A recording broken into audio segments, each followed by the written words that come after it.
बुलेटिनमध्ये आतापर्यंतच्या सगळ्या महत्त्वाच्या बातम्यांचे सविस्तर अपडेट आपल्याला बघायचे। सुरुवातीला एक मोठी बातमी।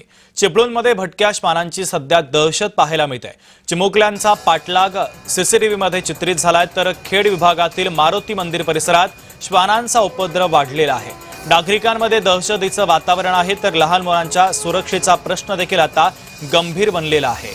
चिपळूणमधील खेड विभागातील मारुती मंदिर परिसरात भटक्या श्वानांचा उपद्रव वाढला असून त्यामुळे नागरिकांमध्ये भीतीचं वातावरण निर्माण झालंय।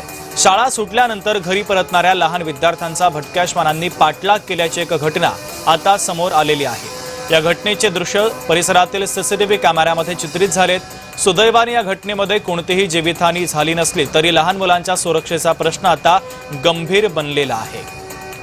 तर चिपळूणमध्ये भटक्या श्वानांची दहशत आहे। शाळा सुटल्यानंतर हे भटके श्वान विद्यार्थ्यांचा पाठलाग करत आहेत।